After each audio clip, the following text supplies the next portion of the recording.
भुवनेश्वर छाड़िले भारत और England team. Bhubaneswar विमानबंदर में भारत और इंग्लैंड टीम होटेल कड़ा सुरक्षा मध्य जाई पहुंचले। भुवनेश्वर सीधा अहमदाबाद गले दुई टीम। बाद अहमदाबाद सीरीज शेष मैच खेलिबे। अन्यपटे बारबाटी भारत और इंग्लैंड मध्य अनुष्ठित द्वितीय दिनिकिया मैच रे फ्लड लाइट 30 मिनिट अचल हो पड़ता बेले एथिपाई भारतीय क्रिकेट कंट्रोल बोर्ड कुटदोल शिकार होगाकू पड़ी। रविवार अनुष्ठित मैच द्वितीय इनिंग्स रे भारत बैटिंग करथिबा बेले सप्तम ओभर ही फ्लड लाइट रे त्रुटि देखा देइथिला। क्लब टावर निकटस्थ फ्लड लाइट बंद हो जाइथिला। एही घटना समग्र देश में बारबाटी स्टाडियम और ओडिशार भावमूर्ति खराब कर देइथिला। तेबे केवल देश मध्य नुहे बरं देश बाहर मध्य एही घटना को नहीं चर्चा होइथिला। एही घटना को नहीं पाकिस्तानी क्रिकेट फैन माने बीसीसीआई रा मजाक उड़ाई ट्रोल करथिले।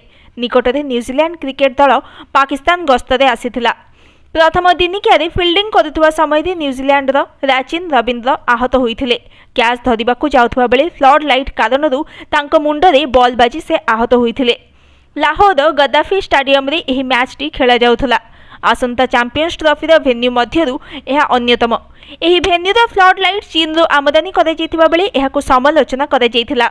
तेबे रविवार बारबाटी स्टाडियम रे फ्लड लाइट समस्या देखा देबा परे पाकिस्तान क्रिकेट बोर्ड परिवर्ते समस्त बीसीसीआई को ट्रोल करिबारे लागिछंती। Bureau report news today.